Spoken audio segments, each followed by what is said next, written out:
Hi, everybody. This is S.J. Thomason with Christian-Apologist.com. And today we're going to talk about a very exciting topic, one of my favorite topics to cover, and that is the book of Daniel. Why is the book of Daniel so exciting? Well, it's really exciting because Daniel had a bunch of really amazing prophecies. In fact, starting in Daniel 2, he was able to decipher the dream of King Nebuchadnezzar. Now, let's review where Daniel was at this time. Daniel lived in the 6th century BC. He is considered a prophet in the Old Testament. And Jesus considered him a prophet. Josephus considered him a prophet.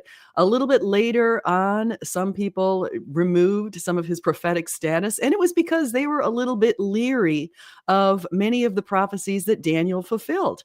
And so he was not only able to prophesy the 4 kingdoms. So he had, of course, the kingdom in which Daniel was immersed, the Babylonian kingdom. Again, around the 6th century BC, he was witnessed to the fall of the first temple in 586 BC. He also was able to prophesy events later. Like, for example, he prophesied that after this was to take place, after the Babylonian kingdom, the Medo-Persian kingdom would rise up. And then he was a witness to that because in 539 BC, we had, of course, King Cyrus and King Darius the Mede. They were ruling the Medo-Persian kingdom, and they were able to take over the kingdom from Belshazzar, who was sort of a king who saw the writing on the wall. And so that happened, of course, and Daniel saw that in 539 BC.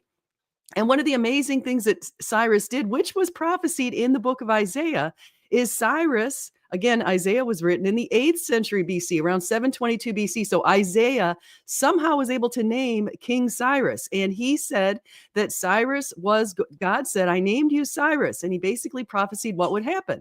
Cyrus took over and he was allowing the Jewish people to rebuild the temple. And so they did lay ground, the foundation of the temple around 535 BC. And then in 516 BC, the temple was completed. Now, what Daniel said is he said 77's less 7 after the call to rebuild Jerusalem goes out, the Anointed One would be cut off. Now, who is the Anointed One? Of course, that's Jesus. When did this occur? Well, when the call to rebuild Jerusalem occurred, that was between 2 different times. It was both in 457 and 444 BC. And if we take 483 years after that, it gives us a little window of time right around 33 AD, which was when Jesus was crucified. So yes, Daniel was able to prophesy that. But what really makes some scholars super nervous because they see the theological implications of prophecies. And in fact, they build presuppositions in their theories and hypotheses about the Gospels and the books of Daniel and Isaiah and Psalms and other books. They build these they have presuppositions, and I've made a video just recently on all their presuppositions, but one of them is that the books had to have been written after the prophecies take place. Now, why do they say that? Because they see that if there's a prophecy, it means that God is involved. They know that, and it makes them super nervous, quaking in their boots.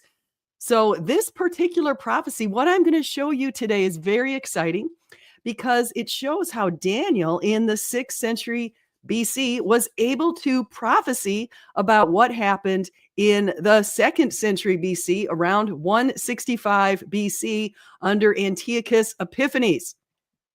So I went to ChatGPT. I'm going to be honest at where this came from. ChatGPT is amazing because it was able to link what happened in Daniel to what happened in 1st Maccabees. So here's what ChatGPT said. Daniel 8, 5-8 and 11, 3-4. Daniel prophesied the rise of the Greek Empire and Alexander the Great.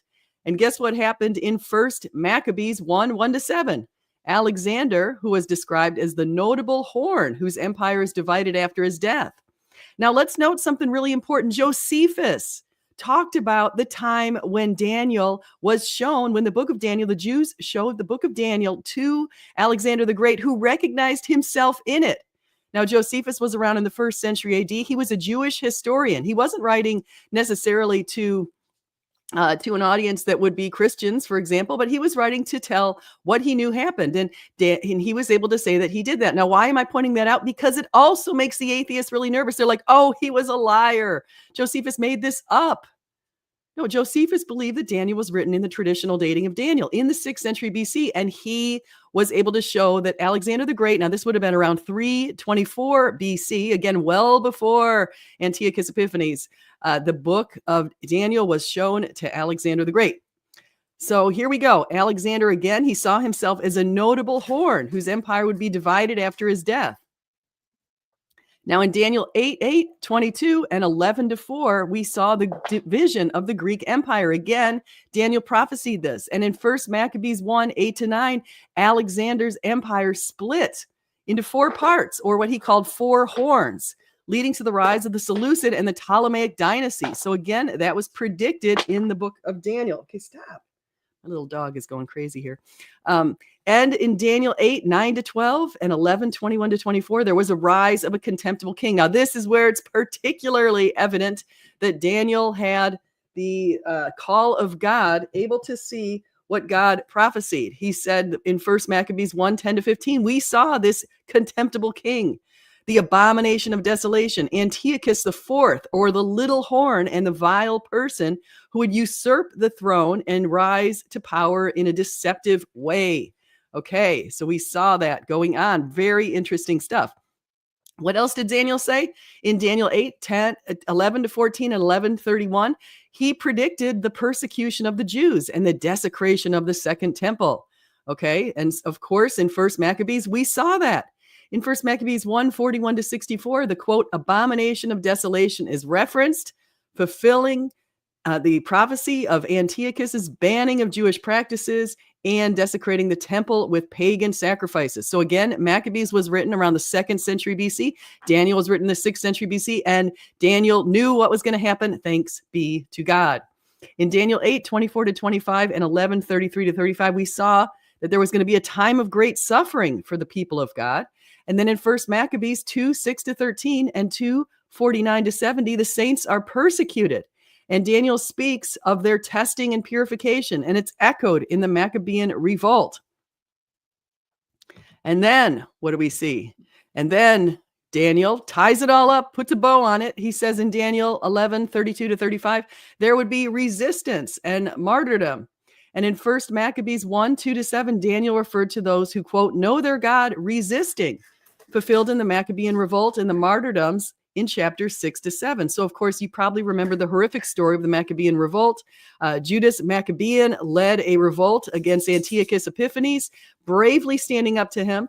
There was the story of the mother who witnessed the disgusting martyrdoms of her sons right in front of her. Horrific story. But it all happened, and Daniel prophesied. Daniel 8:25 and 11:45. We heard the end. Antiochus Epiphanes IV.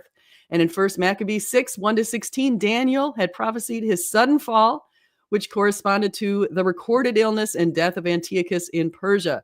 Okay, so what's amazing about this? Just think about this, friends. Think about this. This is really good stuff. Daniel was able to foresee that all of this was going to be happening way in advance of when it did. So that's pretty exciting stuff. Now, I want to say to the people in the chat. I see a couple people in the chat here. I want to say hi, welcome. I know that you come from various perspectives here. I know that Iron Charioteer is named himself or herself that. I'm not sure if Iron Charioteer, I would guess is probably male, but I could be wrong. Say hi to Slam RN.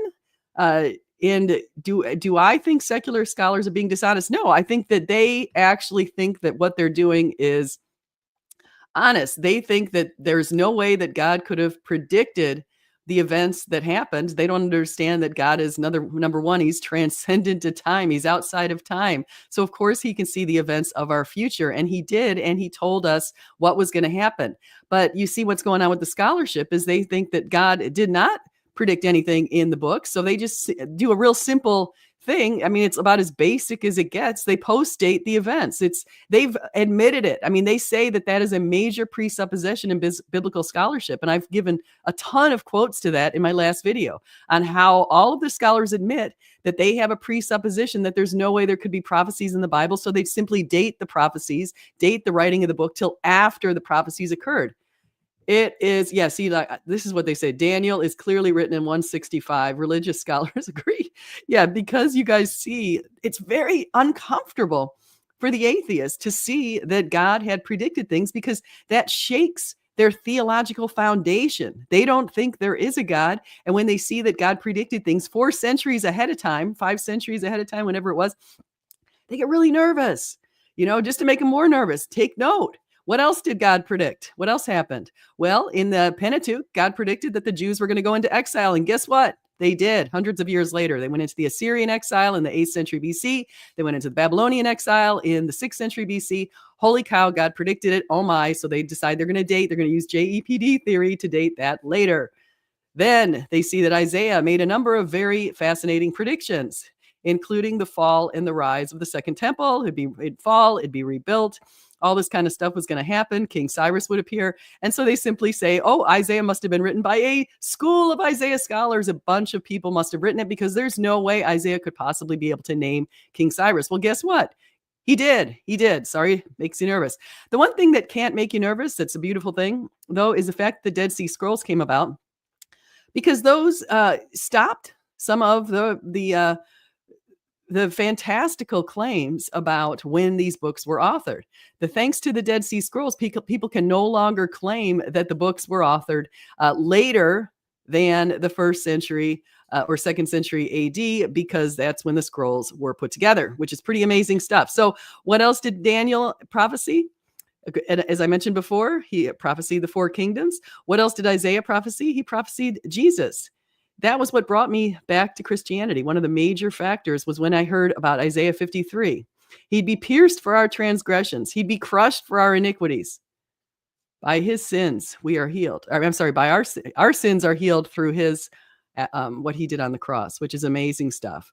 We also, of course, had Psalm 22 saying his hands and his feet would be pierced. That's pretty amazing, given that there was no crucifix back then. They hadn't even invented that means of persecution until the Persians did around the 4th and 5th century BC. So that's pretty huge, right?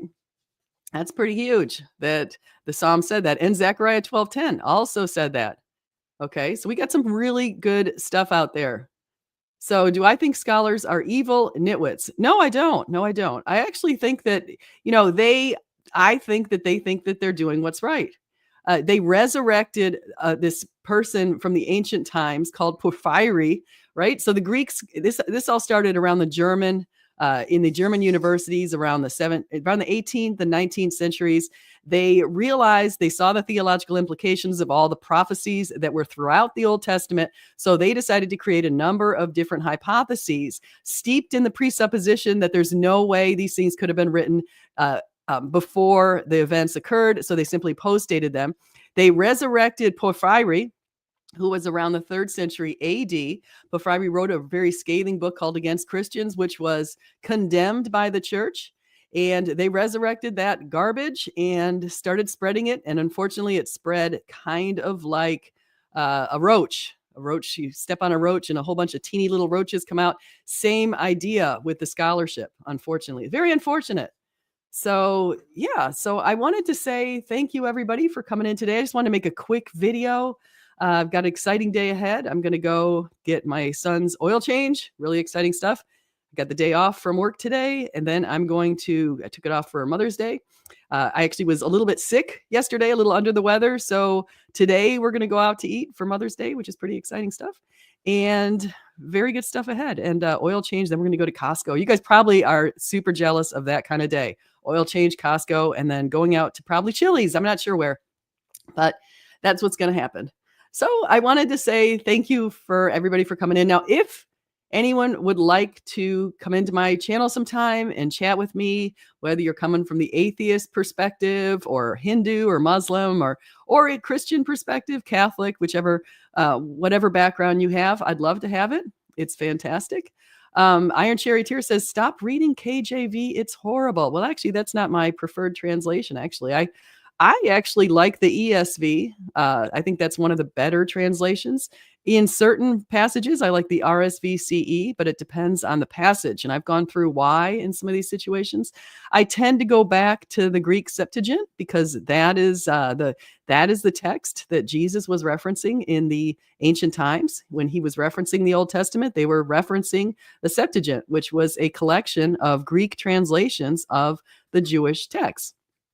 So, Yeah. So the one thing I don't like about the NRSV, Terry Tier says it's the best.